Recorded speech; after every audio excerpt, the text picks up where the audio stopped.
근데 오늘 저랑 같이 나누게 될 얘기는 그렇게 유쾌한 얘기는 아닌데요. 사실 우리가 굉장히 어둡고 어려운 상황 속에 있습니다. 그런데 오늘 또 우리 어린이들 찬양을 보면서 제가 또 느낀 게 정말 또 어둡고 이 어려운 상황이지만 희망을 잃어서는 안 되겠다. 그리고 또 우리가 이 크리스천 레거시를 어떻게 우리 다음 세대들에게 물려줘야 할 것이냐, 이 목숨을 걸어야 한다, 이런 또 뜨거운 다짐을 하게 되는 시간인데요. 오늘은 사실 제가 이렇게 요청을 받았을 때 이데올로기 얘기를 좀 해달라, 이런 요청을 받았어요. 그래서 거기에 포커스를 뒀는데, 저는 이제 고민이 뭐냐면 구체적으로 어떻게 해야 되냐, 그겁니다. 제 고민이 뭐냐면, 그러니까 제가 아까 식사교제 중에도 담임 목사님하고도 잠깐 얘기했었는데, 우리 한국의 기독교 역사를 생각하면, 사실 제가 얼마 전에 이화여대에 가서 강의한 적이 있었는데요. 이화가 어떻게 세워졌는지 아냐? 그러니까 선교사님 내외분이, 스크랜턴 선교사님이 오셔가지고 정말 목숨을 걸고 사역을 하셨는데, 당시만 해도 아까 우리 처음 여기 우리 예쁜 딸들이 찬양하니까 너무 예쁘고 은혜롭고 한데, 우리 딸들에게 고등교육의 기회를 조선 사람들이 줬을 가능성이 있을까요? 0%, 0%. 그러면 여학교를 세우면 학생을 어떻게 모았을까요? 그러니까 사실 이화가 시작된 거는 하나님의 은혜입니다. 그러니까 저는 어떻게 생각하냐면, 우리 크리스찬들이 대한민국이라는 나라가 어떻게 시작됐고 우리가 어떻게 시작되는지만 정확히 알아도 그냥 걸어가면서도 은혜를 받아요. 왜냐면 병든 이 아이들을, 여자아이이기 때문에 그냥 버립니다. 죽으라고. 그러면 얘가 병이 들면 얘를 어떻게 잘 치료해가지고 살려야지, 이런 게 아니라 여자아이니까 죽어야지. 그리고 그냥 버려버려요. 우리가 그런 사람들입니다. 처음부터 위대했다? 그래서 제가 유행어 하나 만들었죠. 닥쳐라. 닥쳐라예요. 왜냐하면 우리가 그런 인간들이에요. 그냥 딸이 아프면 버려요. 그런 인간들이라고, 우리가. 예수님 모를 때는 우리가 그런 인간들이었습니다. 그런데 그러면 딸내미들을 버렸어요? 얘들 어떻게 합니까? 그거를 선교사님 네 분이 구조해가지고 정성을 다해서 치료하는 거예요. 그래서 살리면 걔들이 학생이 되는 거예요. 왜냐하면 건강한 딸들을 공부시키라고 여학교에 보낼 리가 없죠. 그러니까 우리가 그렇게 시작됐어요. 그래서 너희들 그 역사를 아니? 알면 그럴 리가 없죠. 그러니까 애들이 놀라는 거예요. 그럴 리가. 우리가 그런 사람들이었다. 그런데 그 역사를 어떻게 부정하냐? 그리고 여러분, 저는 그런 걸 느껴요. 우리와 미국의 교회는 연결되어 있습니다. 느껴지죠? 안 느껴지죠? 우리는 북조선과 연결되어 있는 게 아니라 이 역사 자체가 그런 거죠. 그래서 깊이 생각하면 많은 것들이 은혜로 느껴져요. 근데 이거를 잘못해서 뭐가 씌면 뭐가 되냐면, 이 땅에 와서 정말 주님을 너무 사랑하기 때문에, 그러니까 저는 처음에 이해가 안 됐던 거죠. 이 사람들이 왜 목숨을 걸까? 예수님을 그만큼 사랑하는구나. 그러니까 예수님이 이 땅을 사랑하시니까 그 예수를 사랑하는 사람들이 여기서 순교의 각오로 사역하는구나. 그게 이해가 되는 거죠. 근데 뭐가 씌면 그 사람들이 제국주의의 천병으로 보여요. 그러니까 만약에 우리가 예수님을 만나서 함께 합력해서 아름다운 교회를 세우고 주님을 찬양하고 예배하는 그런 나라가 되지 못했다면, 지금 이 예쁜 우리 딸들이 이렇게 예쁘게 찬양할 수 있었을까요? 고조 수룡님의 은혜로?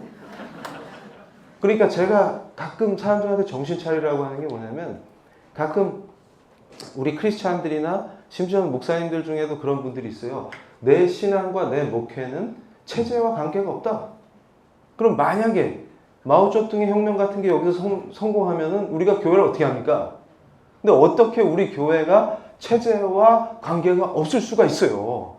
종교의 자유를 확보한 이 체제는 반드시 지켜야 합니다. 사명감을 갖고 지켜야 돼요. 그런데 저는 구체적으로 그럼 어떻게 하라는 얘기냐 도대체. 그러니까 저는 항상 그래요. 제 학생들도 제가 사실 까칠한 교수로 유명했는데 그래서 머리가 안 나요. 그런데 학생들이 그러는 거예요. 갑자기 이제 크리스천의 언어로 변신해갖고 제 연구실에 와서 교수님 전 내려놓기로 했습니다. 뭘? 그랬더니 교수님 제가 유학을 가려고 했던 건 교만이었던 것 같습니다. 왜? 하나님께서 저를 낮추시는 것 같습니다. 그럼 제가 그러죠. 넌 낮출 게 없어. 이미 바닥이야. 그럼 헐 무슨 교수가 저래. 그래서 위로해 줄 줄 알았지. 하나님 팔지 마. 넌 그냥 공부를 안 했을 뿐이야. 딱 꼴 보니까 너 토플 시험 망쳤지. 네. 그 하나님이 널 낮춘 게 아니라 너는 더 낮아질 데가 없어. 그냥 바닥이야 그냥. 그럼 어떻게 할게요? 공부를 해. 그러니까 우리가 착각하는 것 중에 하나가 뭐냐면 이게 이상하게 신앙의 언어로 무장해가지고 뻘짓을 합니다. 뭔 짓이야? 아니 뭘 내려놓을 게 있어야 내려놓지. 뭘 내려놔 뭘. 그러니까 제가 구체적으로 오늘 이 말씀을 드리려고 하는데 도대체 우리는 어떻게 해야 되느냐. 지금 제가 오늘도 SNS로 막 그 폭발적인 걸 만들어낸 게 뭐냐면 크리스찬 정치인이 부처님 오신 날 행사에 갔어요. 그러면 합장하고 반배를 해야 합니까? 하지 말아야 합니까? 그러니까 이런 어떤 구체적인 것들에 대해서 우리가 가르침이 약하다. 그러니까 저는 뭘 보냐면 제가 유교 정치사나 이 현대적인 법과 제도 속에서 어떤 게 유교적인가 동아시아에서 이런 거 찾아내는 전문가였거든요. 그래서 제가 회심하고 교회 일원이 됐을 때 충격받는 것 중에 하나가 연락 유교적이다. 이런 걸 많이 느꼈어요. 그러니까 주로 조직을 구성하거나 인간관계를 맺을 때는 유교적이다가 삶의 문제에 봉착하면 무속으로 바뀌고 막 이러면서 자기는 크리스찬이라고 착각하고 이런 게 많았어요. 그래가지고 제가 지금 젊은이들에게 구체적으로 어떻게 하는 게 크리스찬이냐. 그러니까 우리가 행위를 쪼개서 분석적으로 접근하는 거에 매우 어리숙합니다.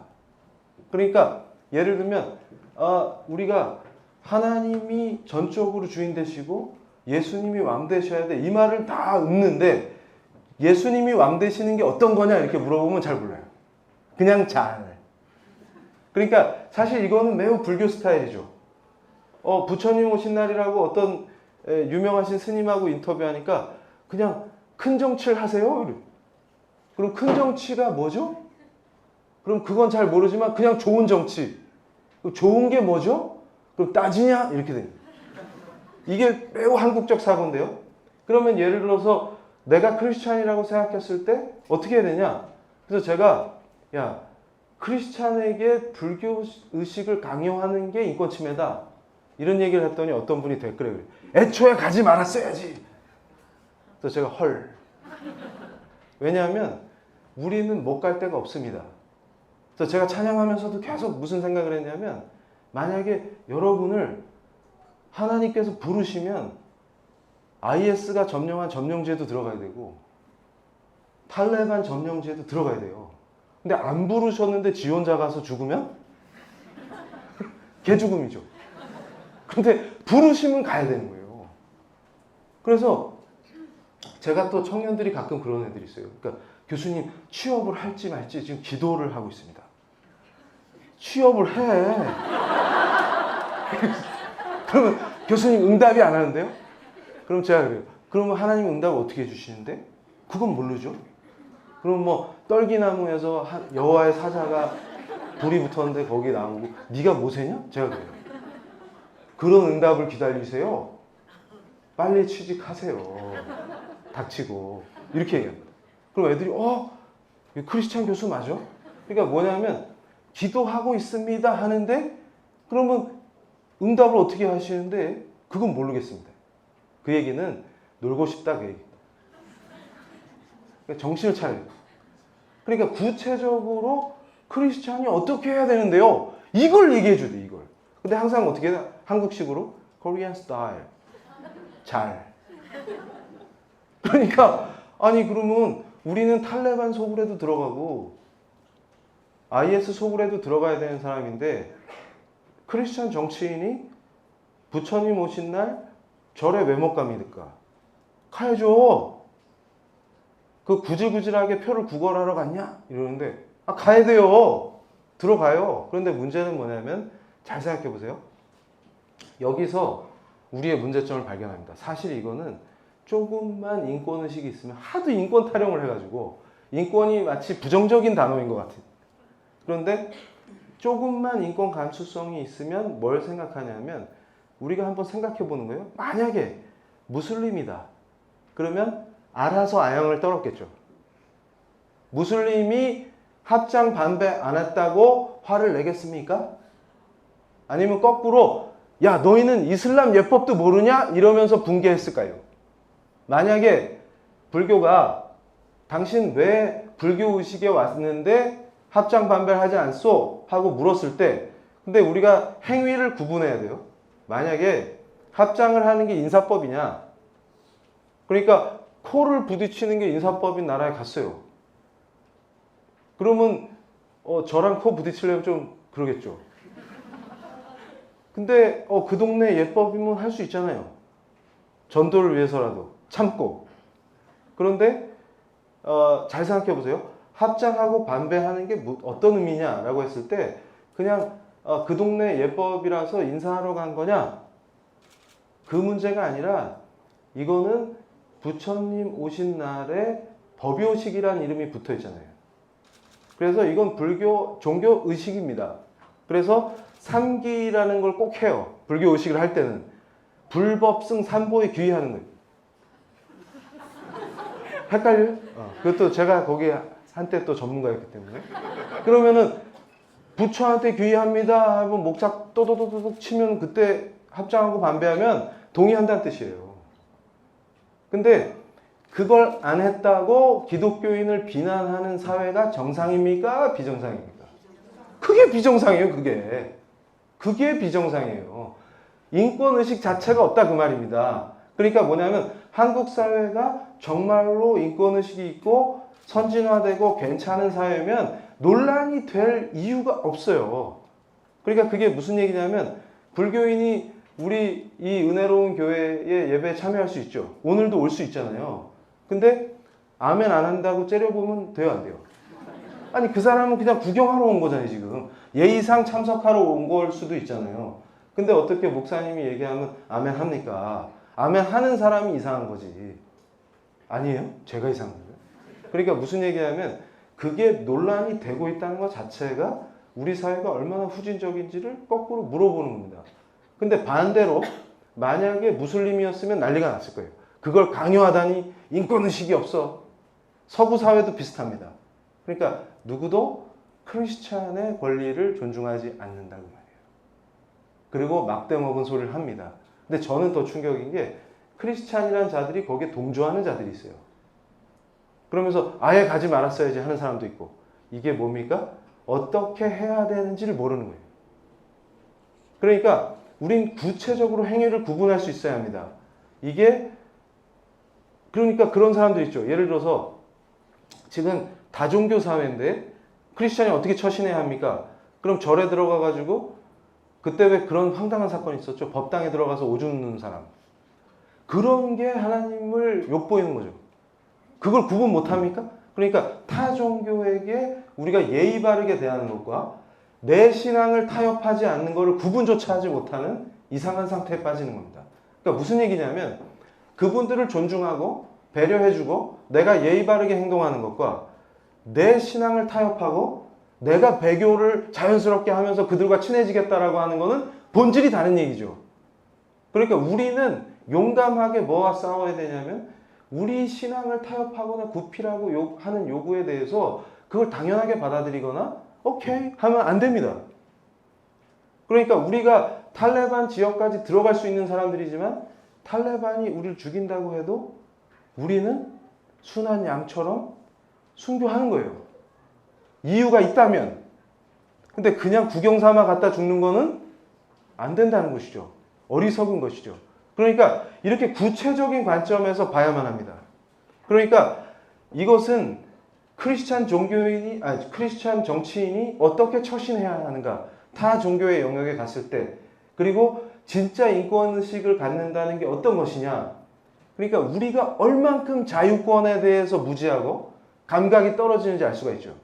그러니까 음란한 퀴어 축제하는 건 인권인데 기본적인 종교의 자유라든지 개인이 갖고 있는 신앙의 자유를 존중하는 것 자체가 없다는 거예요. 그러면서 그게 무슨 인권입니까? 지구상에서 인권의 출발은 사실 기독교인들의 신앙의 자유를 보장하기 위해서 제도화된 게 헌정의 역사예요. 헌법의 역사고 기본권의 역사입니다. 근데 그걸 우리가 크리스찬들이 잘 몰라요. 기가 막힌 상태가 만들어지는 것입니다. 그래서 이걸 보세요. 항상 우리는 크리스찬의 가치를 지키고 우리 신앙에 타협이 없어야만 크리스찬인 것입니다. 그러니까 이럴 땐 크리스찬이었다가 저럴 땐 크리스찬이었다가 이렇게 돼서는 안 되는 거예요. 그래서 저는 이렇게 봅니다. 지금 우리의 위기는 어디서 오느냐? 그러면 항상 우리 신앙의 핵심은 세상 속에 들어가서 세상과 구별되는 빛과 소금의 역할을 해야 돼요. 근데 지금의 상태는 오히려 교회에서 뭘 가르치냐면 세상과 분리되도록 가르칩니다. 그러니까 우리끼리 모여서 협소한 공간에 모여서 우리끼리 종교의 자유를 누리고 밖에 나가면 무슨 짓을 당하던 어떤 침해를 입던 상관없어요. 노라고 얘기하지 못합니다. 바보처럼. 그러니까 제가 항상 뭐라고 얘기하냐면 물탄 기독교는 기독교가 아니다. 겁쟁이 기독교인은 기독교인이 아니다. 기독교의 역사에서 기독교를 박해하는 자들과 화평을 누리거나 하나님을 멸시하고 하나님을 대적하는 자들과 화평을 누린 역사가 없어요. 기독교의 역사는 순교의 역사입니다. 근데 어떻게 화평하라고 가르칩니까? 그러고서 무슨 짓을 해요?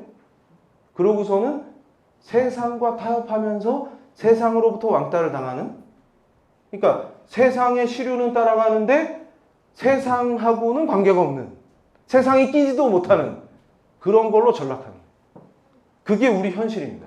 그러니까 제가 분명히 말씀드리는 게 기독교에 세속하라는 게 별게 아닙니다. 우리는 세상 속에 있어야 돼요. 그런데 세상과 분리시키고 우리끼리 울타리를 친 다음에 협소한 공간 안에서 우리끼리 자유를 누려요. 이거는 기독교가 아니라. 그리고 결국은 그런 기독교인들은 세상으로부터도 멸시를 당하고 분리당하죠. 한마디로 왕따가 되는 겁니다. 그런데 그러면 우리의 목표는 뭐냐? 세상 속에 파고들어서 세상 속에 있지만 물들지 않고 빛과 소금으로 살아야 돼요. 그럼 이렇게 얘기하면 빛과 소금이 되려면 어떻게 됩니까? 이정훈 교수처럼 머리를 밀어라. 그러면 일본말로 히카리만이 된다. 빛이 나온다. 이러면 제정신이 아니에요. 그리고 고염식을 하고.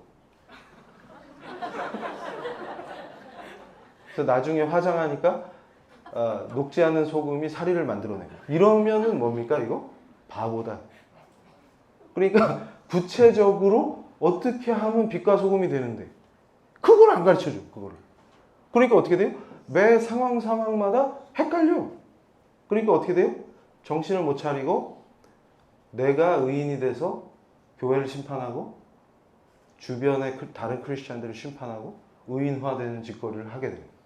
그때 또 거기다가 뭐가 틈타냐면 세속의 흐름, 이데올로기, 또 유행하는 사상 이런 게 예수님보다 높아져가지고 나를 장악해버립니다.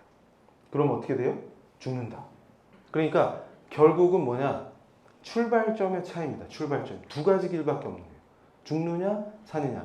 제가 조금 이따 더 자세히 말씀드릴 건데 우리가 착각하는 게 뭐냐면 우리는 헛개비예요. 그러니까 제가 특히 프랑스의 그 마시간 포스트 모던한 철학자들 연구를 하면서 야 얘들 참 기가 막히다. 기가 막히다. 정확한 얘기를 한다. 정확한 얘기. 그러니까 인간이 핵심이 뭐냐면 헛개비라는 거예요. 헛개비. 그러니까 내가 이렇게 걸어다니고 말하고 숨쉬고 활동하니까 내가 있는 줄 알아. 근데 나라는 주체가 없다는 얘기예요. 그리고 내가 되게 합리적인 어떤 주체라고 생각했어. 근데 그런 건 존재하지 않더라는 거예요. 그러니까 뭐냐면 제가 깜짝 놀란 게 뭐냐면 우리가 대부분 어떤 동기를 일으키고 반응하고 행위하는 것들이 나도 잘 모르는, 그러니까 나도 나를 모르는데 넌들 나를 알겠느냐 뭐 그거예요. 그러니까 교회에서도 보세요. 나는 김한욱의 집사가 얘기하면 무조건 반대. Why? 그러면 여러 합리적인 근거들을 대요. 이런 이유 때문에 반대합니다. 근데 사실은 그냥 그 김 집사가 싫어. 이유 없이 싫어. 근데 why? 그러면 알 수가 없어. 근데 깊이 들어가 보면 무의식 속에 억압해 놓은 뭐가 있어. 그러니까 어렸을 때부터 가진 상처를 제가 자꾸 건드려. 그래서 난 제가 이유 없이 싫어. 그러니까 뭐냐면 우리가 무의식에 묻어놓은 그걸로 움직이는 그냥 끌려다니는 존재였던 거예요. 되게 합리적. 교수 사회도 마찬가지예요. 그래서 그런 얘기가 있죠. 그 교수 부인들끼리 하는 얘기인데 교수는 두 종류인데 아주 이상한 교수와 조금 이상한 교수 두 종류가 있다. 그런데 이 사람들이 모여서 회의를 하면 어떤 일이 벌어질까요? 매우 이상한 결론이야. 그러니까 왜 그럴까? 그러면 맨날 반대를 해요. 나는 반대한다, 고로 존재한다. 이런 거예요. 그냥 반대를 함으로써 자기 존재를 확인해요. 한마디로 치료가 필요해요. 그런데 이 사람들이 왜 이렇게 됐냐? 그러면 뭐가 복잡해요. 그 안에 숨겨놓은 거, 묻어놓은 거, 막 등등등. 근데 자기는 뭘 얘기해요? 되게 합리적인 근거를 얘기한다. 근데 그런 거 합리적인 주체 같은 거 없다. 그럼 넌 뭐니, 정체가? 그러니까 제가 분명히 말씀드린 게 예수가 왕 되시지 못하면 다른 이상한 것들에 의해서 자기가 완전히 조종되고 그럼에도 불구하고 뭐가 자기를 지배하고 조종하는지조차도 몰라요. 그러니까 제가 깜짝 놀란 게 캠퍼스를 방황하는 젊은이들, 교수들, 또 어떤 직업군에 있든 전문가들 다들 뭔가 제정신이 아니죠. 지금 한국의 상태가. 이 상태가 어떻게 가능하냐? 어떻게 가능하냐? 그리고 말해보면 멀쩡한 척을 해요. 근데 다 제정신이 아니에요. 이게 어떻게 가능해요? 집단적으로 미쳐있는 이 상태가 어떻게 가능하냐? 간단합니다. 의외로 간단합니다. 원래 그런 거예요. 그러니까 예수님이 왕이 아니시면 뭔가에 의해서 미쳐버리게 됩니다. 자기만 모르는 거지. 그러니까 이 사람하고는 합리적으로 대화해? 그런 거 불가능해요. 그냥 뭔가에 의해서 완전히 왜곡돼서 그걸로 모든 걸 바라봐요. 그게 전부예요. 이 사람 시선에는 그게 다예요. 그것뿐입니다. 그러니까 예수님이 왕 되시지 않으면 뭔가에 홀려서 미쳐 돌아간다. 그러면 미쳐 돌아가면 죽음의 길이겠죠. 그러니까 산자와 죽은 자, 죽음의 길, 생명의 길, 두 가지 길밖에 없다는 거예요. 근데 꼭 간악한 자들이 나타나서 중간 지점이 있다든지 중립이 있다든지 어떤 제3의 길이 있다든지 이렇게 얘기해서 다 죽이러 가는 거예요.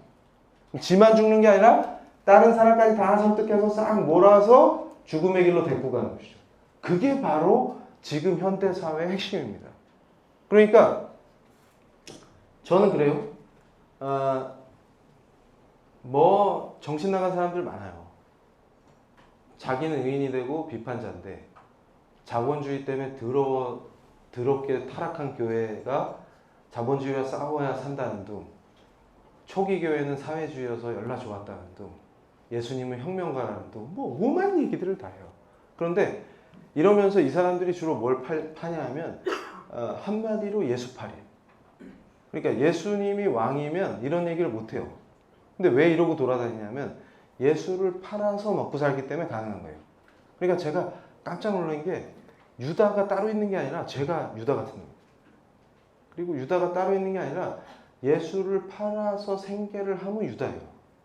그러니까 무슨 얘기냐면 그런 예수님이 마음에 안 들어요. 확 뒤집어 엎어졌으면 좋겠어요. 자기 마음에 들지 않아요. 예수님은 그렇게 무력해 보이고 십자가에 달려서 죽으시고 이런 분이 아니라 위대한 갑옷을 입고 말을 타고 칼을 빼고 나타나서 적들의 목을 다 치고 로마 황제를 무릎 꿇리고 세속적 권력으로 멋있게 파이팅하는 분이었으면 좋겠어요. 근데 예수님을 딱 보니까 당나귀 타고 다니고 비전이 없어요. 그러니까 무슨 얘기냐면 지가 원하는 예수가 아니니까 답답하죠. 그러니까 예수를 팔면 돼요. 그러니까 그거하고 똑같은 짓거리를 하는 거예요. 자기가 원하는 예수를 만들어요. 이게 어떻게 가능하냐? 이데올로기에 씌이면 그래요. 그래서 제가 그런 얘기 합니다. 사랑 타령을 또 잘해요. 사랑. 예수님의 사랑인데 다 받아들여야지. 그런데 여러분, 우리 크리스찬은 본질적으로 예수님의 사랑은 항상 정의와 함께 갑니다. 그러니까 이 주님의 본성 중에 justice, 미슈파트가 있어요. 그러니까 제가 크리스찬 대학생들한테 얘기해 줍니다. 야, 공부 열심히 안 했는데 네가 땀 흘리지 않았는데 막 후한 점수를 주시고 합격시켜 주시는 하나님은 하나님이 아니다. 그럴 리가 없다. 기도가 부족해서 공부를 해라. 기도도 해야 돼. 근데 공부를 해라. 공부를 안 하는데 어떻게 합격을 해? 그러면서 또 뭐 내려놔. 닥치고. 뭘 내려놔. 너는 바닥이야. 내려놓을 게 없어. 그러니까 항상 그렇게 되는 거예요. 그럼 뭐냐면 무당딸이 열심히 공부했는데 나는 교회 다니니까 놀았는데 합격하고 이런 하나님은 안 계신다. 이런 하나님은. 근데 항상 그렇게 탑재하니까 어떤 생각을 해요? 아, 하나님의 사랑이니까 다 받아주자. 죄를 짓도록 돕는 게 어떻게 사랑입니까? 하나님의 사랑은 본질적으로 죄를 사랑하실 수가 없어요. 그럼 동성애는 죄죠. 성경이 명확하게 얘기하죠. 죄라고. 근데 그걸 인권으로 포장하고 그걸 죄책감 없이 하도록 도우면, 제가 요즘 목을 잡고 쓰러지는 게 낙태가 죄가 아니다, 범죄가 아니다, 그런 나라가 돼가는데 기가 찬 게 뭐냐면 크리스찬 언론이라고 주장하는 자들이 페이스북에 낙태를 범죄라고 하는 자들은 예수님의 사랑을 모르는 자들이고 평화를 모르는 자들이다. 헐. 그러면 생명을 죽이면 사랑과 평화네. 그래서 제가 그랬어요. 야, 너네 정신이 이상하다. 그래서 제가 어떤 강의에 나가가지고 출연해가지고 그 얘기를 했어요. 도룡뇽의 생명을 지키기 위해서 단식을 했던 우리가, 저는 안 했어요. 저는 굶으면 힘들어지기 때문에 식탐이 많아가지고. 근데 어떤 분이 도룡뇽을 살립시다 이러면서 단식을 하잖아요. 태아는 죽어도 됩니까? 그럼 왜 단식을 안 하죠? 도룡뇽이 더 귀해요? 태아보다? 태아는 인간의 형상을 했는데, 우와, 도룡뇽이 더 훌륭하네, 더 중하네. 그래서 제가 그래요. 무엇이 중헌디? 아니, 도룡뇽이 태아보다 중해. 아니, 그 태아가 자라면 우리 예쁜 어린이들이 되는 거잖아요, 지금. 그것보다 더 귀한 생명이 어디 있어?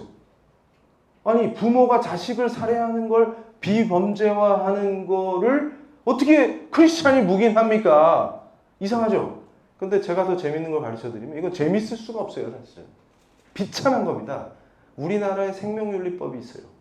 생명윤리 및 안전에 관한 법률이에요. 정확한 명칭은. 근데 거기 보면 인간의 신체로부터 나온 유해물들 있죠. 혈액, 심지어는 난자, 이런 것도 일반 물질과 다르게 취급합니다.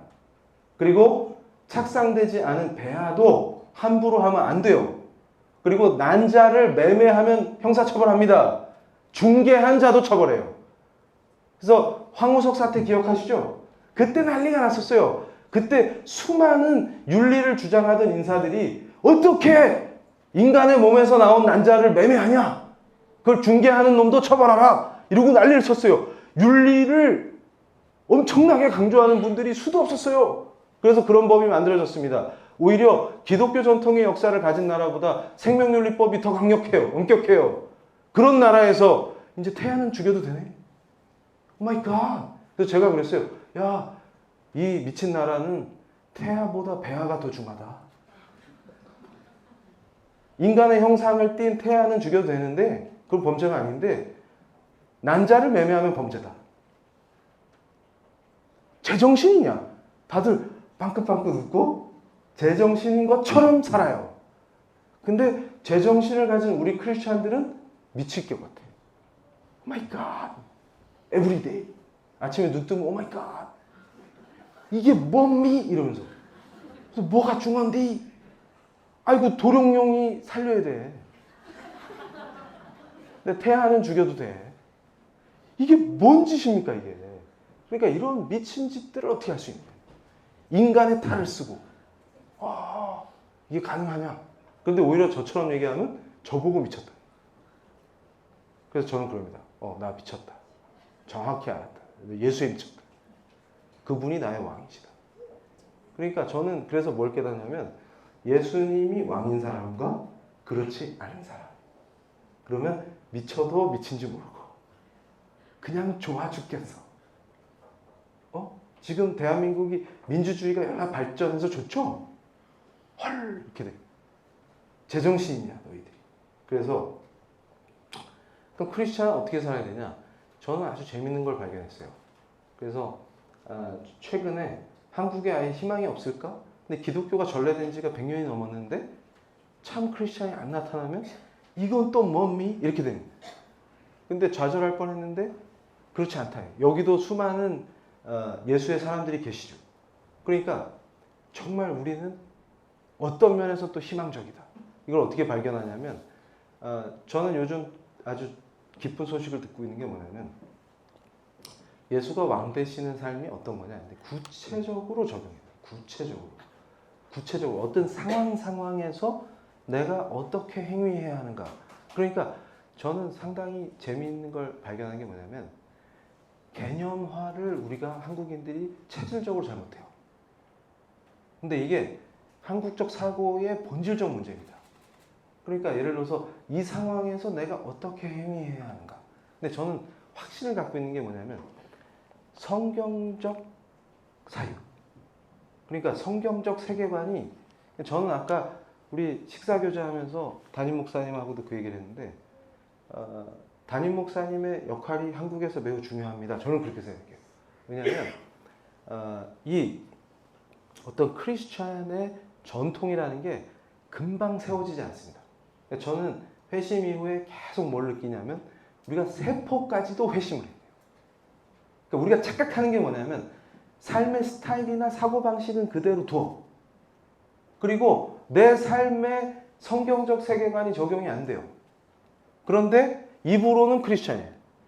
그러니까 교회에 출석하고 은혜 받고 설교 들을 때 아멘하고 찬양할 때 기쁘면 그게 크리스찬이라고 착각하는데 본질적으로 생활에 적용이 안 돼요. 그러면 말씀 듣고 가서 적용하자. 그게 뭔데? 이소부화해?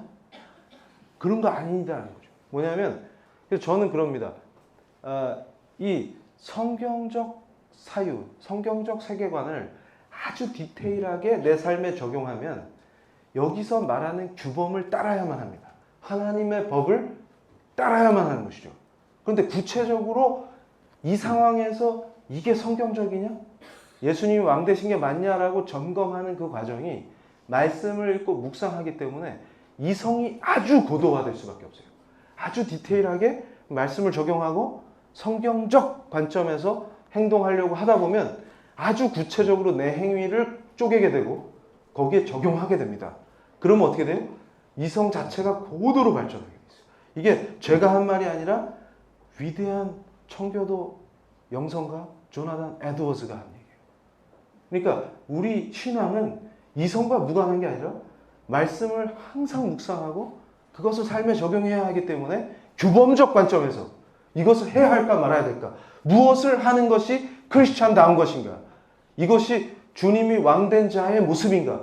이걸 아주 구체적으로 묵상하기 때문에 고도로 이성이 발달할 수밖에 없어요. 그렇게 고도로 발달된 이성이 말씀에 복종하는 엄청난 역사가 일어나요.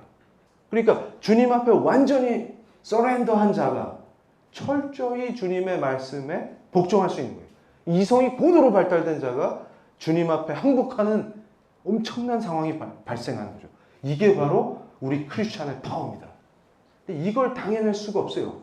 그렇기 때문에 우리가 측량하고 계획하고 그러고 들어가서 그러니까 조선에 왔던 미국에서 파견한 훌륭한 선교사님들을 생각해 보세요. 어떻게 하나같이 다 주옥 같습니까? 그게 어떻게 가능합니까? 그게 바른 신앙으로 훈련된 분들이 탁월해지는 거죠. 그분들이 와서 그냥 무대뽀로 학교를 세우고 무대뽀로 교회를 세우고 무대뽀로 조선인들을 가르친 게 아닙니다. 매우 체계적으로 매우 탁월하게 가르치고 이게 크리스찬이에요. 그런데 그분들이 필요하면 자기 목숨을 우리 주님이 그러신 것처럼 내놓습니다. 이 크리스찬을 세상이 감당할 수 없는 거죠. 우리가 그렇게 돼야 됩니다. 우리가. 그러니까 제가 이 탁월한 크리스찬들의 삶은 공통점이 있어요. 보면은 돈에 쫓기지도 않고 제가 근데 또 이론이 탁월한 분들도 아닙니다. 근데 자기 비즈니스의 구체적인 것들을 실현하려고 애를 써요. 그런데 본질이 하나 동일한 게 뭐가 있냐면 제가 좋아하는 이 빵집 사장님은 진심을 담아서 기도를 하는데 빵을 만들 때 그 빵을 내놨을 때 고객이 사가죠? 그러면 그 빵을 정말 가족들과 나눌 때 하나님의 사랑이 거기 함께 하기를 기도하는 거예요. 그러니까 짧은 시간이지만 자기가 만든 빵을 그 가족들이 나눌 때 행복을 느꼈으면 좋겠다. 그리고 하나님의 사랑을 느꼈으면 좋겠다. 그래서 진심을 다해서 기도하면서 하나님께 바치는 빵을 만들어요.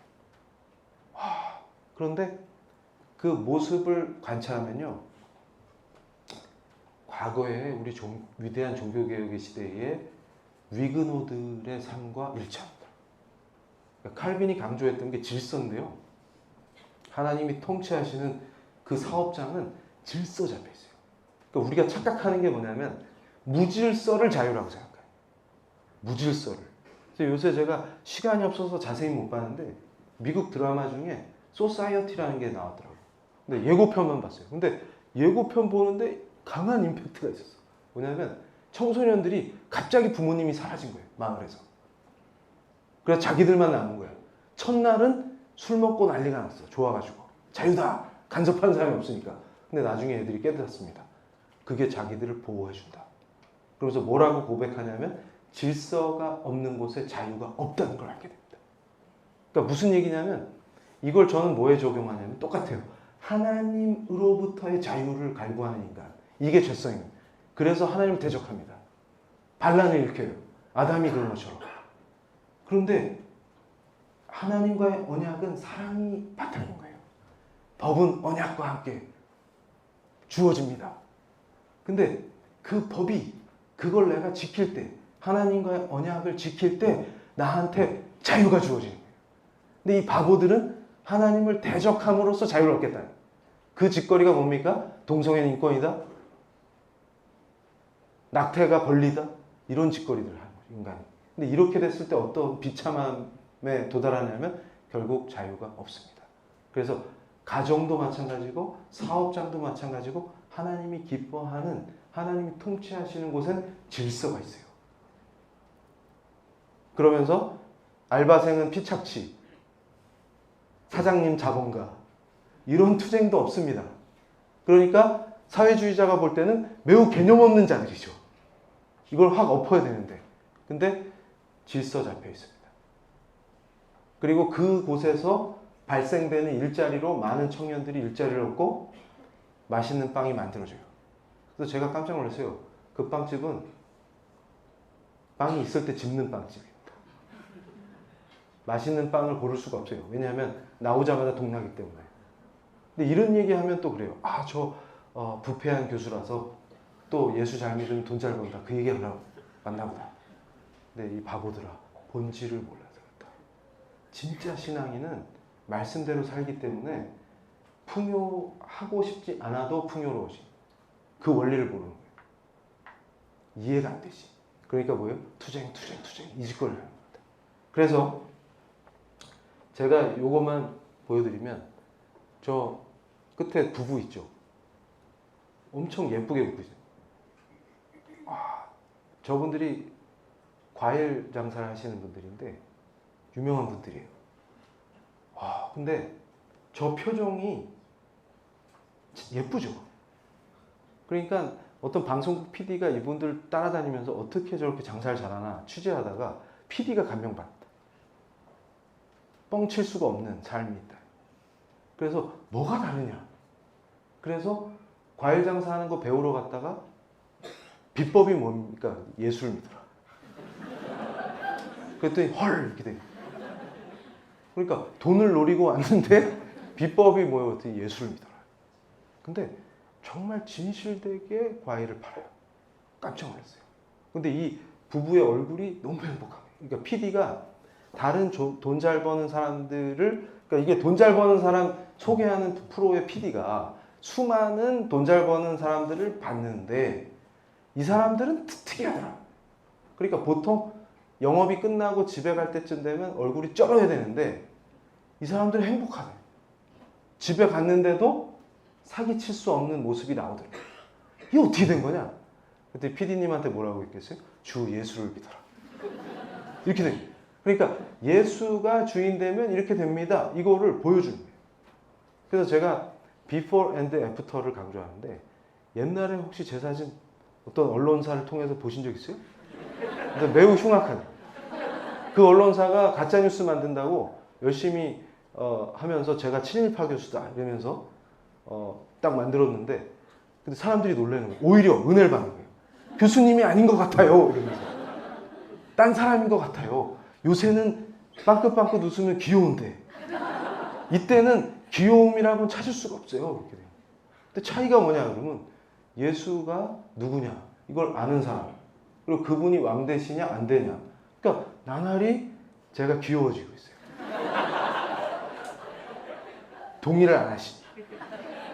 그래가지고 역사 속에서도 우리 기독교의 역사에서도 흉악해지는 타이밍이 있습니다. 그게 뭐냐면 이걸 보세요. 저는 종교개혁이 시작했던 독일에서 무슨 미친 짓거리를 하기 시작했냐면 이제 독일 사람들이 많이 컸어요. 이제 올챙이 시절을 생각 못하고. 그러니까 지들이 잘났어요. 근데 중요한 건 뭐냐면 계몽주의에 빠진 사람들에게 예수를 전하려니까 너무 힘들어요. 성경에 나오는 얘기를 안 믿습니다. 웃기고 있네. 그럼 공룡은 어디 있는데? 막 이러면서. 똑똑한 척 하면서. 그러니까 어떻게 하냐면 예수님을 변형시키기 시작해요. 그러니까 이 사람들이 했던 짓거리의 핵심이 뭐냐면 기독론을 수정하는 겁니다. 그러니까 그리스도가 누군지를 바꾸는 거예요. 자기 입맛에 맞도록 편집하는 거죠. 그러면서 뭐라 그러냐면 예수가 예수교니까 우리 중심에 있는 건 맞아요. 그런데 영원한 하나님의 아들로 간주돼서는 안 된다. 그럼 뭔데 예수님이? 그래서 제가 장신대에서 특강할 때도 그랬어요. 만약에 예수님이, 내가 믿는 그 예수님이 하나님의 유일하신 아들이 아니시고 부활하신 게 아니면 너희들이나 내가 여기 이 시간에 올 이유가 없다. 저기 가면 더 좋은 게 많다. 이런 것도 있고. 그래서 니 나노 해도 된다. 바울이 했던 얘기 아니냐. 예수님이 부활하신 게 사실이 아니면 우리가 여기 모여있을 이유가 없다. 그럼 왜 모였냐 도대체. 말도 안 되는 짓거리. 그러니까 정신 나간 애들이 예수는 역사 속의 인물이 맞는데 그냥 훌륭한 설교자고 도덕 선생이야. 이러고 예수님 확 낮춰요. 이러면 어떤 문제가 벌어지냐면 기독교 신앙을 윤리적 맥락에서만 설명하려고 합니다. 그러니까 우리 신앙이 윤리학으로 추락해버립니다. 이런 무지막지한 짓을 합니다. 그거를 선두적으로 했던 자가 알브레이트 리치라는 사람이에요. 그래서 이 사람이 영향력을 크게 끼칩니다. 그러면서 무슨 짓을 하냐면 결국 이 흐름 속에서 기독교 사회주의라는 게 나와요. 그래서 유명한 인물들이 쿠터와 라가치라는 사람들이 있습니다. 그러니까 여러분들이 이걸 생각하셔야 돼요. 결국 세속적 사회주의라는 게 하나님 나라의 전령이다 이렇게 해요. 그래서 제가 요즘 황당한 게 뭐냐면 한국의 어떤 신학교 교수가 교회에서 하는 사람인데 남북이 통일할 수 있는 중요한 이론이 있다. 기독교 사회주의다. 왜냐하면 북한은 사회주의에 익숙하고 우리는 기독교에 익숙하니까 두 개를 합치면 기독교 사회주의다. 이걸로 통일하면 된다. 그래서 제가 뭐라고 했겠어요? 닥쳐요. 북한은 사회주의가 아니다. 정통 소셜리즘이 아니다. 걔들은 그냥 미친 사이비 종교 집단이다. 그걸로 불쌍한 인민들을 등골 빼먹고 죽이는 애들일 뿐이다. 우리는 지구상 가장 악랄한 사이비 종교 집단과 싸우는 거야, 지금. 이렇게 얘기해 줍니다. 그럼 그 사람들은 저보고 미쳤다. 고저 민족의 이름으로다가 빨리 처단해야 됩니다. 그래서 미국 교회와 우리 교회는 예수의 피로 연결되어 있다. 이런 말도 안 되는 얘기 나오고. 그렇죠? 그리고 선교사들이 이 땅에 와서 목숨을 걸고 예수를 전한 거기서부터 우리나라는 시작됐다. 이따위 말도 안 되는 얘기를 하고 있고. 그러니까 저 같은 애들을 빨리 처단해야 되겠죠. 그런데 문제는 뭐냐면 이걸 보셔야 합니다. 똑같은 패턴에서 이해할 수 있는 게 이겁니다. 그러니까 이렇게 미쳐가던 독일 기독교가 아까 예수님을 변형한 자들, 그러면서 또 뭐가 등장하냐면 자기가 복음주의자라고 하는 기독교들조차도 뭔 짓거리를 하냐면 히틀러한테 충성맹세를 해요. 그러면서 독일 제국교회라고 교회 이름을 바꿉니다.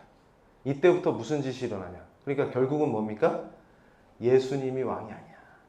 이럴 때 어떤 문제가 발생하냐면 히틀러 같은 독재자에게 충성맹세를 하는 교회로 변신하는 거예요. 그러면서 어떤 짓거리를 합니까? 수많은 유대인들이 학살당하는데도 가스실에서 양심의 가책을 느끼지 못하죠. 이런 인간으로 변해요. 그러니까 제가 깨달은 게 뭐냐면 이데올로기에 사로잡힌 인간은 하나님을 두려워하지 않기 때문에 하나님으로부터의 자유를 얻었기 때문에 양심이 작동되지 않습니다. 그러니까 제가 양심 연구로 석사학위를 받았어요. 그래서 제 아내한테 그 당시에 제 아내가 없었죠. 나중에 제가 아내를 만났을 때 제 석사 논문을 보고 당신한테 없는 거라서 무척 궁금했을 거야. 이해가 안 되시나? 그래가지고 그 양심 연구를 할 때 제가 양심을 파고들다가 나중에 회심한 다음에 깨달았어요. 도대체 이런 일이 어떻게 가능하냐. 양심에 화인 맞는다는 말이 이거구나. 그러니까 무슨 얘기냐면 인간에게 법이 가능한 이유는 믿는 자나 안 믿는 자나 하나님께서 피조물인 인간에게 양심을 심어주셨기 때문에 내가 인간으로서 이 짓은 할 수 있다. 해야만 한다. 이런 걸 구분할 수 있습니다. 이게 규범이에요. 규범이 존재하기 때문에 법이 존재할 수 있습니다. 그러니까 법의 시작은 양심에서 출발하는 거예요. 그런데 어느 날부터 인간이 어떻게 이런 짓을 하지? 하는 상황에 도래합니다. 근데 본인은 못 느껴요. 그 순간에. 이게 뭐냐면 나치를 범할 수 있어요. 자기가 그리스도인이라는 걸 고백하면서도 유대인이 가스실에서 죽는 걸 보고 가책을 못 받습니다. 응당해야 할 일을 하고 있어. 오히려 전범 재판할 때 뭐라 그래요? 실천이 성의 명령에 따랐어요. 오마이갓. 이게 뭔 짓이냐. 근데 이게 뭐와 연결되냐면 바로 독일의 자유주의 신학, 예수님을 변형한 것, 거기에 제대로 된 정통 크리스찬이 거기에 대해서 저항하고 죽는 분들도 있었지만 교회가 다 같이 미쳐버린, 그래서 히틀러에게 충성맹세를 한 그 미친 신앙의 결과입니다. 그러니까 제가 말씀드리는 건 뭐냐면 교회라는 타이틀을 걸고 집사냐 장로냐 직분을 받는 것과 무관하다. 예수님이 왕이 안 되시면 미쳐서 양심에 화인 맞아서 생명이 죽어나가는 걸 보고 낄낄거려요. 지금 한국에서 일어나는 현상이죠. 제가 이걸 보면서 뭘 느끼냐면 바로 교회 안에서 악랄한 김정은 정권과 손잡고 평화를 얘기할 수 있다고 생각하는 자들이 했던 짓거리와 동일합니다. 근데 저는 이 자리에서 분명히 확신을 가지고 말씀드릴 수 있는 게 먼 미래도 아니고 짧은 미래에 나치에 충성했던 자들이 겪는 비참함과 동일한 비참함을 교회 안에서 우리 동포들이 죽어나가고 성경을 소지했다는 이유만으로 학살당하는 그리스도인들을 못 본 척했던 그 더러운 자들이 수치와 모욕 속에서 엄청난 심판에 직면하게 될 것이라는 것을 믿습니다. 우리가 이것을 똑똑히 봐야 합니다. 역사 속에서 예수님이 왕되지 않으셨을 때 인간이 어떤 수치와 모욕 안에 있게 되는지 바로 나치를 추종하고 나치와 타협하고 그들에게 충성맹세했던 가짜 크리스찬들이 겪었던 그 심판의 모욕을 똑똑히 봐야 하는 것입니다. 바로 이 시대에 인간의 탈을 쓰고 기독교인이 아니라도 인간의 탈을 쓰고 지상 최악의 수잔 솔티 대표가 뭐라고 했습니까? 나치보다 더 간악한 정권이다. 이렇게 표현했죠. 지금 북한에서 일어나고 있는 일들을 사실 그대로 인식하면 어떻게 우리가 거기서 순교하는 크리스찬들을, 교우들을 모른 척할 수 있습니까? 그분들이 죽어나가고 있는 상황에서, 그러니까 여러분 생각해 보세요. 나치와 평화를 어떻게 얘기합니까? 만약에 나치가 학살을 중단하고 수용소에서 유대인들을 풀어줄 때 평화를 논할 수 있는 겁니다. 그럼 지금 우리가 악랄한 김정은 정권과, 여러분 그거 아세요? 이 사람들은 미국의 종교 전문 단체가 인정한 세계 10대 종교입니다. 신도수가 2천만 가까이 되는 1,900만이 넘는 사교 집단이에요. 그런 자들과 평화를 논할 수 있다. 사람을 짐승보다 못한 존재로 다루는 자들. 그래서 유물론이 얼마나 무시무시한지 우리가 알아야 합니다. 크리스찬들이. 왜냐하면 유물론이라는 것은 피조 세계를 창조하신 창조주를 찬양하고 높이는 게 아니라 창조주가 만들어 놓은 피조 세계의 질서를 찬양하는 놈들이에요. 그걸 경배하는 놈들입니다. 그렇기 때문에 어떤 일이 벌어져요? 우리를 특별하게 하나님의 형상대로 창조해 주셔서 인간이 존엄한데 바로 우리의 생명의 격과 동물들과 생명의 격이 차이가 없다라고 이름 구성하는 게 유물론의 핵심인 거예요. 그러니까 어떻게 됩니까? 우리는 학살당해도 되죠. 혁명을 위해서라면 죽여도 되는 존재가 되죠. 이래서 유물론이 무서운 거예요. 그걸 똑똑히 알아야 됩니다. 그러니까 결국 우리가 누리는 현대적 인권의 출발도 우리 기독교의 역사의 산물인 것입니다. 하나님 은혜예요. 인간의 격이 높아진 거예요. 우리 생명이 존엄해진 거예요. 그래서 이 생명을 존엄하게 다루지 않아도 되도록 이론을 구성하는 이데올로기들이 판을 치면 인간이 죽습니다. 그래서 제가 그래요. 항상 의인된 자들이 일으키는 혁명 속에서 인간은 시체가 돼서 산으로 쌓입니다. 그래서 제가 그랬어요. 한동대학에 가서 강의할 때 한동대학의 그 슬로건이 Why not change the world예요. 그래서 제가 그랬습니다. 야, 이거 별로 성경적이지 않다. 그러니까 한동대에서 좀 기분이 안 좋았겠죠. 그래서 제가 이거 뭐라고 시비 걸러 온 게 아니고 세상을 어떻게 바꿀 거냐. 그러면 매우 착각하는 것 중에 하나가 있습니다. 왜냐하면 한동대 학생들이 Why not change the world에 물들면 무슨 짓을 하냐면 칭찬받는 짓을 하고 싶어요. 그래서 제가 캠퍼스에서 열심히 예수를 전했는데 저는 예수 믿겠어요 하고 변화된 학생이 어떤 모습을 보였냐면 봉사 중독증에 빠집니다. 얘는 또 왜 그러니? 그래서 왜 그러냐 했더니 봉사를 할수록 칭찬하거든. 그리고 처음에 얘가 예수님을 믿겠다고 할 때 제가 어딜 데리고 갔냐면 저기 치앙마이 지역에 미얀마 난민촌에 데려가서 봉사를 시켰어요. 근데 그때 엄청난 기쁨을 누린 거야. 근데 제가 깜짝 놀란 게 우리 한국 학생들한테 야 가서 난민 어린이들한테 줄 선물을 준비해라 그랬더니 현지에서 열었는데 제가 쓰러질 뻔했어요. 연필 2자루에 사탕 몇 개. 그래서 헐. 그래가지고 현지에서 과자를 엄청 샀는데 애들 입이 이만큼 났어요. 왜 그러냐 했더니 돈을 훔쳐냈다. 헐. 그러다가 막상 당일날 과자를 나눠주다 보니까 주는 기쁨을 알게 된 거예요. 처음으로. 그래서 제가 야, 20살이 넘도록 주는 기쁨을 오늘 처음 느꼈다니. 너희들도 참 대단하다. 야, 훌륭하다. 그러고서 얘들이 후회를 하는 거예요. 나중에 계산해 보니까 한국 돈으로 1인당 8,000원씩 낸 거예요. 8,000원어치로 이렇게 기쁨을 얻을 수 있다니. 이걸 처음 깨달은 거예요, 애들이. 그러더니 얘가 교수님 저도 예수 믿으랍니다. 교수님 따라다니다 보니까 저는 개독이라 기독교 믿는 사람들은 나쁜 놈들인 줄 알았는데 어려운 곳, 힘든 곳에 가면 꼭 개독이 있어요. 그래서 개독이 아닌 것 같습니다. 이러면서 저도 예수 믿고 싶습니다. 이렇게 변한 거예요. 그러더니 하는 짓이 봉사 중독증이야.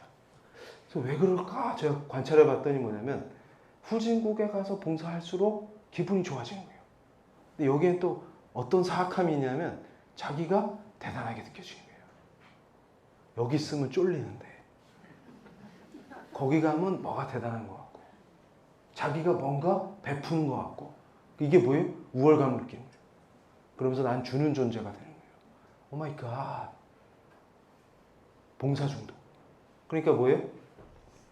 그런 이상한 슬로건에 물들면 그런 애가 됩니다. 칭찬받고 싶은 거예요.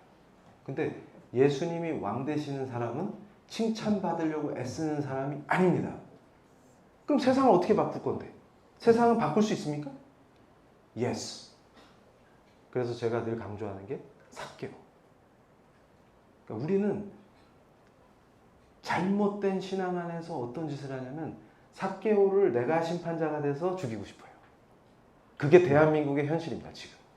혁명을 합시다. 이러면 어떻게 돼요? 삭개오를 세워놓고 삭개오의 제목을 나열해서 기소합니다. 그리고 죽창을 든 시민들이 모여서 그를 처단하죠. 이게 혁명이에요.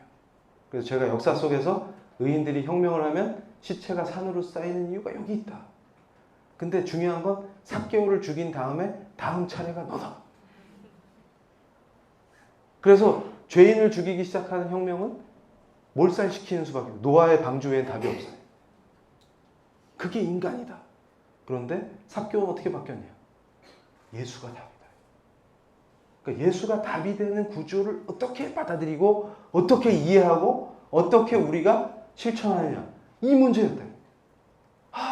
그러니까 우리가 미치면 기독교인이라고 이름을 걸고 김정은과 평화를 논하고 그 김정은 정권이 유지되도록 돕는 짓거리가 크리스찬이 해야 되는 짓거리로 착각하면서 미친 짓거리를 하면서 죽음의 길로 가고 독일 제국교회라고 간판을 바꾸고 히틀러에게 충성을 맹세했던 더러운 독일교회와 같은 짓거리를 지금 이 시대에 하면서도 양심의 가책을 못 느끼는 그런 썩어빠진 자로 살 수 있겠구나. 이거는 죽는 길이다. 그 얘기입니다. 간단합니다. 아주. 그래서 이걸 보셔야 돼요. 그래서 바로 한국에서 소위 내가 깨어있는 진보적 기독교야라고 하는 사람들이 하는 짓거리들이 이런 짓거리. 민중과 예술을 동일시한다거나 제가 제일 기가 찼던 게 뭐냐면 기독교 사회주의가 통일을 위한 대안사상이다. 그리고 한국적 범죄신론? 이게 뭐예요?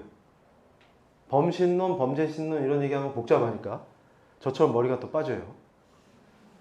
그러면서 예언과 신비를 수행으로 지행합일하는 게 크리스찬의 길이다. 그래서 제가 이 책은 읽다가 4번 토할 뻔했습니다. 근데 안 읽을 수가 없어. 왜냐하면 가르쳐야 되니까. 젊은이들이 이런 미친 길에 빠지면 안 되니까. 읽다가 얘들이 정체가 뭘까? 이런 짓거리들을 벌이면서 뭐예요?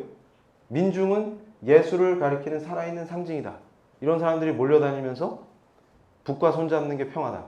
크리스찬이라면 정은 씨와 댄스를 이런 짓거리들을 합니다. 그리고 동성애는 인권이다. 그리고 난민은 무차별적으로 받아들이자. 이런 얘기를 합니다.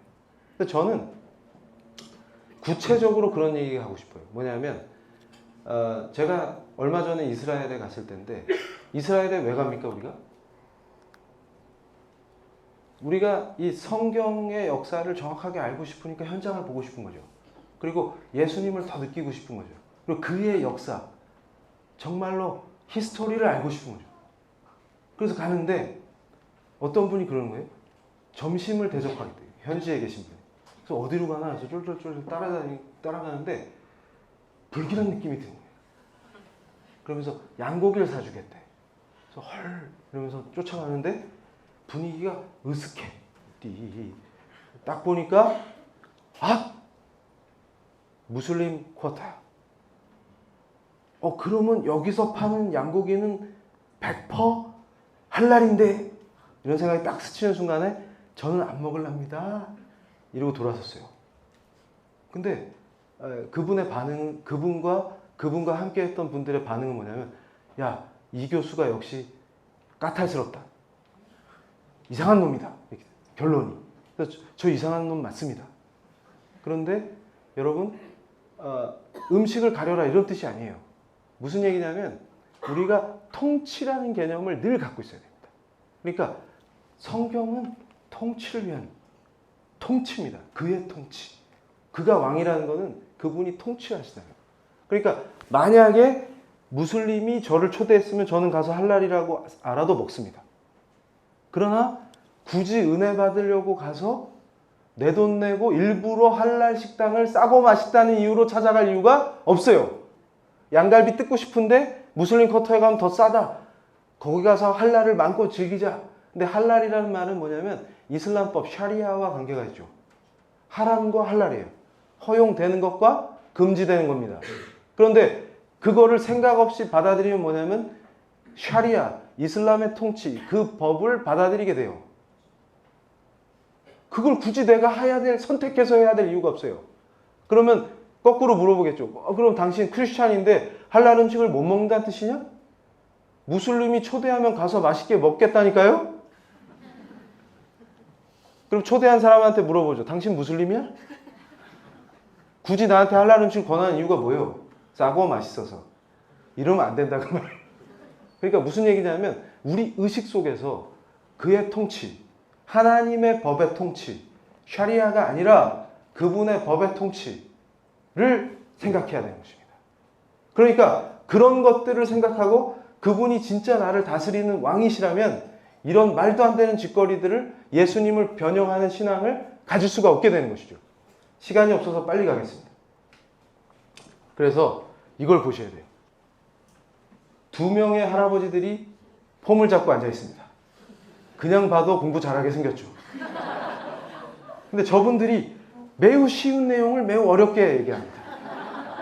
그래서 철학자가 갖는 이 시대의 사명은 간단한 얘기를 복잡하게 하는 거예요. 자기 얘기를 아무도 못 알아듣게 할 때 쾌감을 느끼는. 본질적으로 얘기하면 변태 집단이다. 이렇게 얘기할 수가 있죠. 근데 이분들이 하는 얘기를 간단하게 얘기할 수가 있어요. 밑에 저분이 라캉이라는 분이에요. 프랑스 철학계에 저는 이분을 보면 볼수록 매우 뛰어나다. 근데 어떻게 머리가 안 빠졌을까?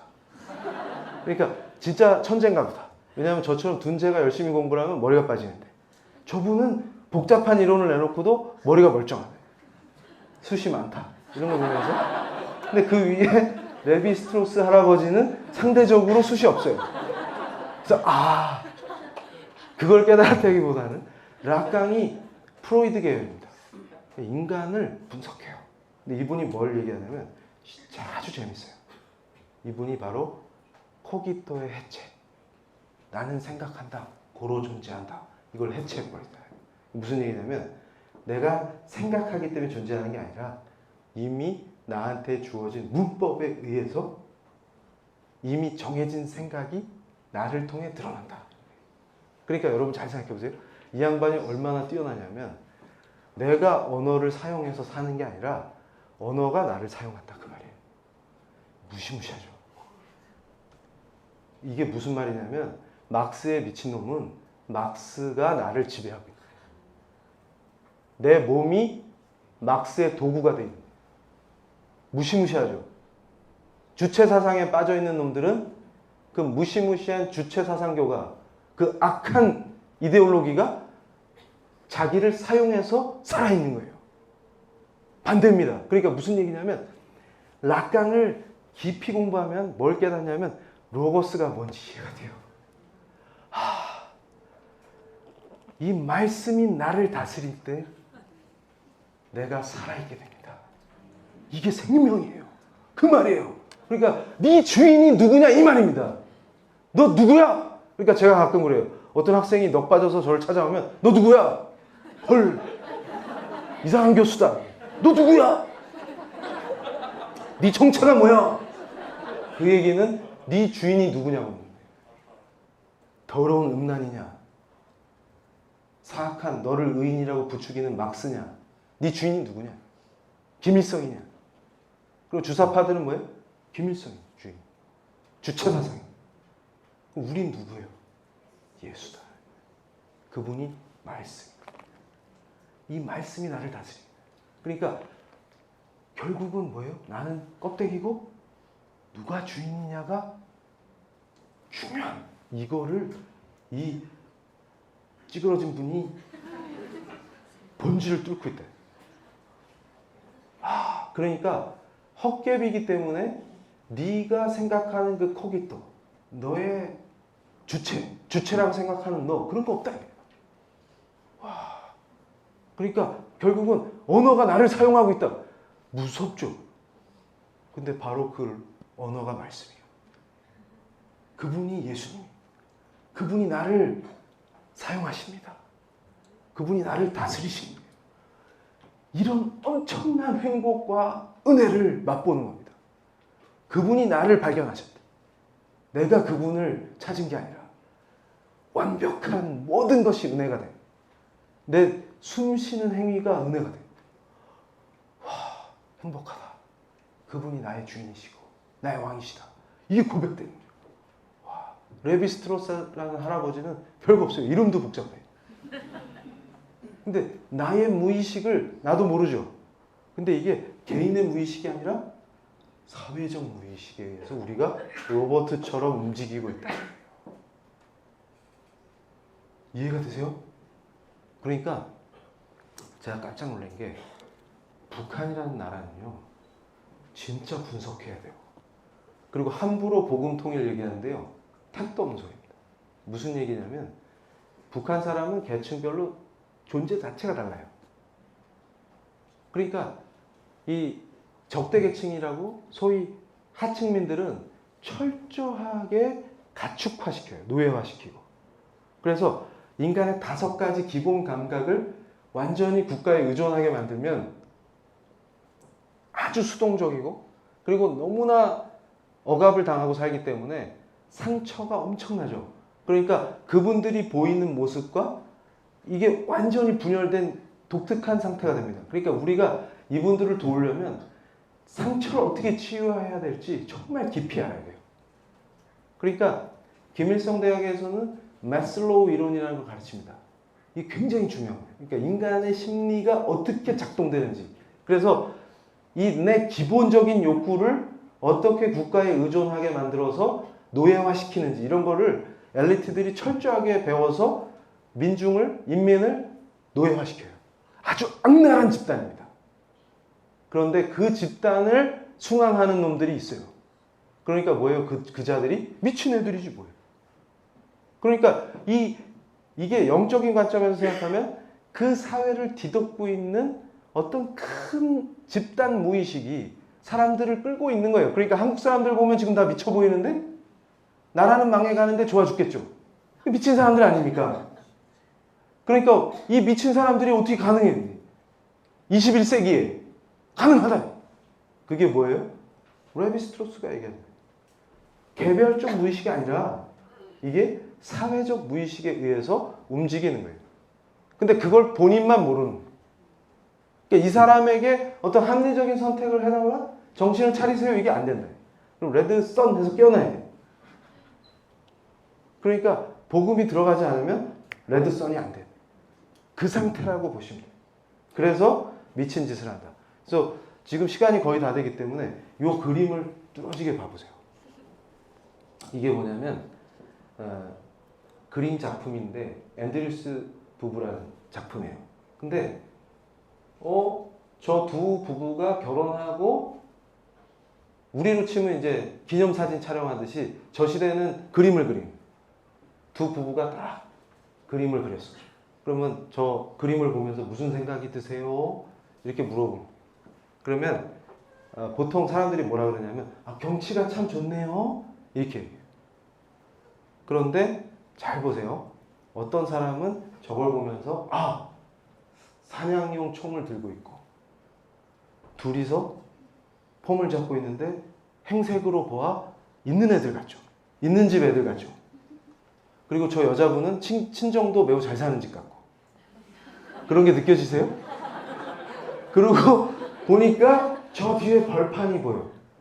그럼 전원 풍경이 아름답네? 이러면 개념 없는 사람들이고, 개념이 탑재된 애들은 저게 뭘로 보이냐면 저 들판에서 착취당하고 있는 저 집 일꾼들이 보여야 돼요. 보이세요? 그리고 그 척추에서 등골을 빼먹는 이 두 부부가 부르주아지. 그리고 저 들판에서 피땀을 흘리는 동지들이 보이십니까? 억압받고 있는 그들의 해방을 위해서 일어서야 되겠죠. 그게 뭐냐면 이건 제 설명이 아니라 좌파들이 쓴 책에 나오는 얘기예요. 그러니까 우리처럼 개념 없고 의식 없는 애들이 볼 때는 저런 풍경 좋은데? 옷이 멋진데? 이렇게 보이지만 개념을 탑재하고 보면 저 들판에서 저 두 부부에게 착취당할 피억압 계층이 떠올라야 돼요. 그래서 우리는 투쟁과 혁명의 길로 나아가야 합니다. 이렇게 됩니다. 그러니까 무슨 얘기냐면 똑같은 그림을 보는데 완전히 다르게 보죠. 이게 바로 이데올로기의 문제입니다. 그러니까 진짜 이데올로기 전문가인 루이 알티세르가 뭐라 그랬냐면 이데올로기가 주체를 규정한다. 그러니까 이데올로기가 너야 이렇게 돼요. 그러니까 주변에 보면 주사파가 이해가 안 되죠. 21세기 한국에서 어떻게 주사파가 될 수 있습니까? 북한의 현실을 보면서도 이해가 안 되죠. 가능하다. 그러니까 저는 전문가이기 때문에 걔들을 보면 이해가 돼요. 아, 너구나. 이렇게 되는 거죠. 그러니까 이 사람들한테는 이 그림이 그렇게 보여요. 그러니까 예수 믿는 사람은 어때야 됩니까? 벌써 답이 나와요. 아, 이겁니다. 그래서 다른 거 복잡한 거 할 필요 없어요. 그래서 결국은 이들이 어디로 가냐면 바로 우리가 철석같이 신주단지처럼 모시고 다니는 바로 이 성경의 해체, 성경의 말씀의 권위를 해체하는 것으로 나아갑니다. 이게 큰 흐름이에요, 사상에. 그래서 오늘은 이데올로기와 사상을 얘기해달라. 그래서 제가 이걸 훑어드린 거예요. 그래서 결국은 여러분 보십시오. 지금 현재 우리를 둘러싸고 위협하고 있는 수많은 세계관들이 있어요. 이건 제가 한 얘기가 아니라 노에벨이라고 하는 분이 정리한 거예요. 근데 저는 여기서 특별히 마르크스 레닌주의와 포스트 모더니즘의 포커스를 맞춰서 교회 해체 문제를 얘기한 거예요. 그러니까 우리 한국 기독교계에서 제가 요 두 개의 포커스를 맞춰서 이것들이 어떻게 위험하게 우리 교회를 해체하고 우리 말씀의 권위를 해체하고 우리의 정신을 해체한 다음에 파고 들어오는지, 그래서 우리의 주인을 교체할 수 있는지 이 얘기를 지적한 겁니다.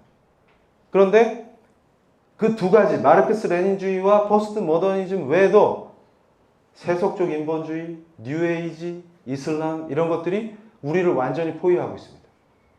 그래서 이런 세계관 속에서 우리는 어떻게 해야 되느냐? 성경적 세계관이 우리 세포까지 converted, 완전히 뒤집어져야 합니다. 진짜 새로운 피조물이 돼야 합니다. 그러니까 우리는 이 말씀으로 무장하고 신앙 훈련을 통해서 어떤 사람들이 돼야 됩니까? DNA에 각인된 그 더러운 유교 전통과 더러운 불교적 사유와 무속적 관념을 완전히 박멸해버려야 되는 것입니다. 이렇게 말하면 그러겠죠. 저 근본주의자. 맞습니다. 근본주의 맞습니다. 우리 크리스찬의 근본주의는 테러를 하고 이런 짓이 아니라 우리 자신을 뼛속이 아니라 세포 속까지 DNA까지도 예수 유전자로 바꾸는 것입니다. 어떤 어리석은 자들이 조직을 유교식으로 만들고 규범적 사고를 유교식으로 만든 뒤에 불교적 푸닥거리를 하고 앉아서 급할 때는 무속이 되는 미친 신앙을 갖고 있습니까? 용납될 수가 없는 것입니다.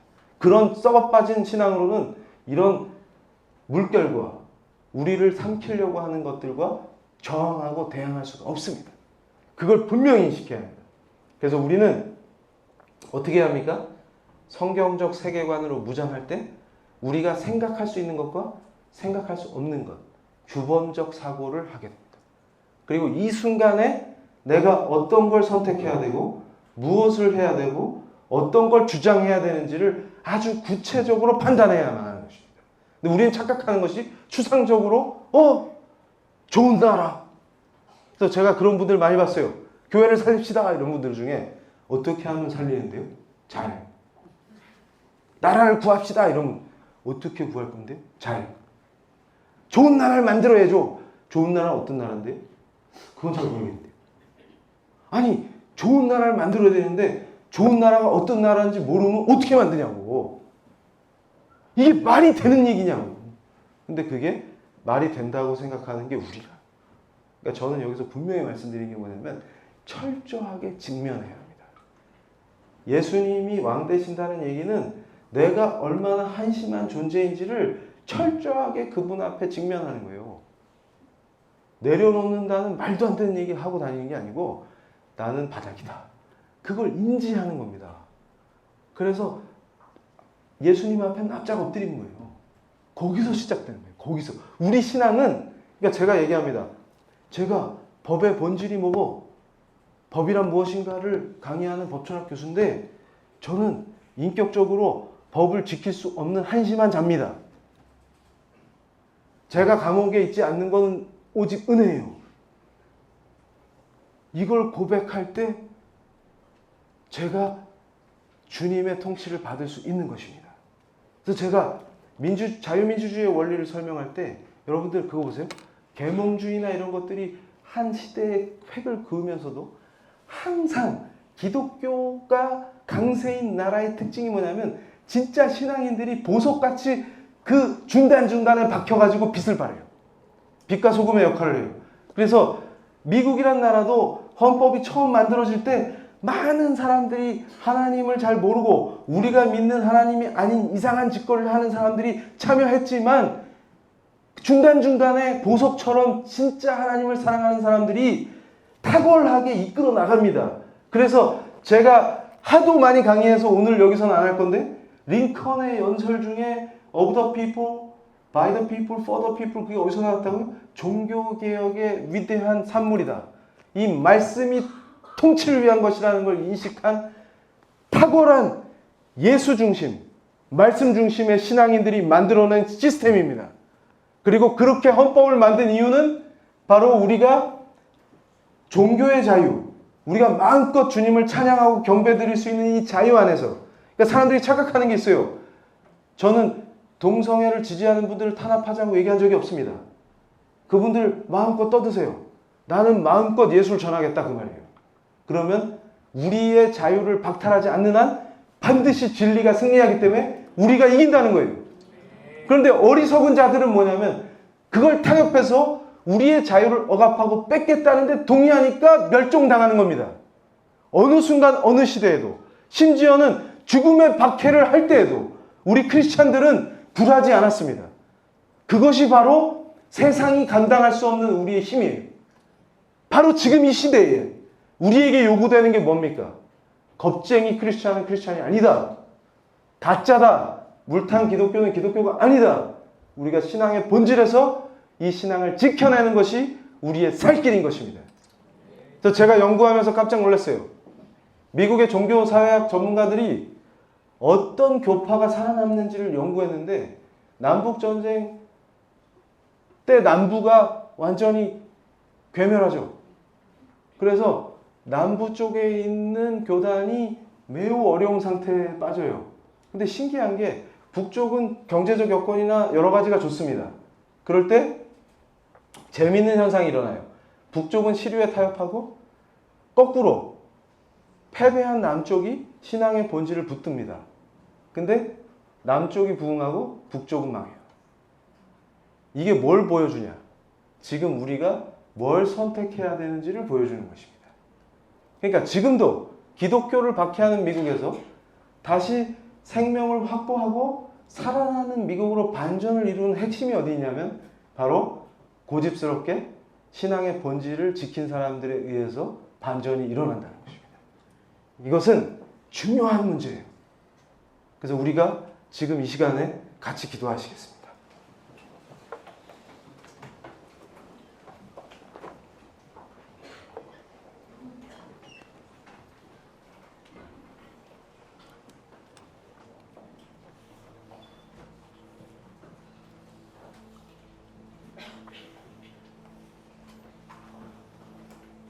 아버지, 이 흑암과 어둠으로 뒤덮인 이 땅에 한 줄기 빛이 비추어지고 이곳에 주님을 너무나 사랑해서 주님을 따르다가 생명을 아낌없이 내주겠다고 하는 분들이 왔습니다. 그래서 우리에게 복음을 전하고 우리는 그 복음을 듣고 예수님이 누구신지, 예수 그리스도가 누구신지 알게 되었습니다.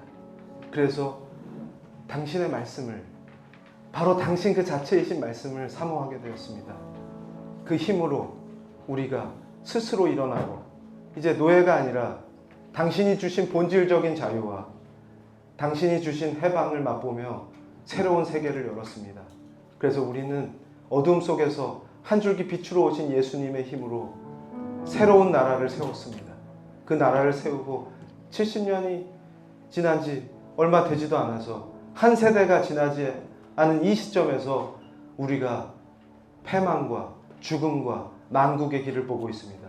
아버지 하나님, 어떤 사람들은 저 북녘에서 우상 숭배하면서 동족을 죽이고 성경책을 소지했다는 이유 하나만으로 학살당하는 우리 교우들을 못 본 척합니다. 그리고 매일같이 눈을 뜨면 인권을 말합니다. 아버지 하나님께서 당신의 형상으로 존귀하게 만들어주신 우리가 우리 스스로 우리의 존귀함을 부정하고 자기 자식을 죽이는 태아 살해를 권리라고 말하는 그런 나라로 만들고 있습니다. 우리가 하나님의 법을 무시하고 하나님으로부터 자유를 얻겠다고 하나님을 대적하는 것이 자유라고 말하는 그런 시대를 살고 있습니다. 아버지 하나님, 이 땅을 고쳐주시옵소서. 우리가 깊이 회개합니다. 그리고 돌아가고자 합니다.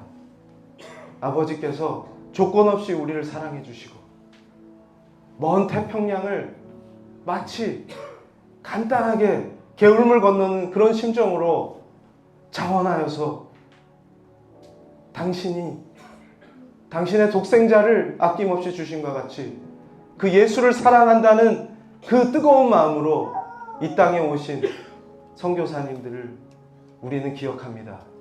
그분들에게 배웠던 우리의 리더들, 손양원 목사님, 주기철 목사님, 한상동 목사님, 이런 걸출한 목사님들을 배출해 주시고 또 그 뒤를 따라서 생명이신 예수님을 전하는 것으로 나의 삶 모든 것을 바치겠다고 하는 수많은 당신의 사람들이 이 땅에 교회를 세웠습니다. 주님, 이 교회를 불쌍히 여겨 주시옵소서.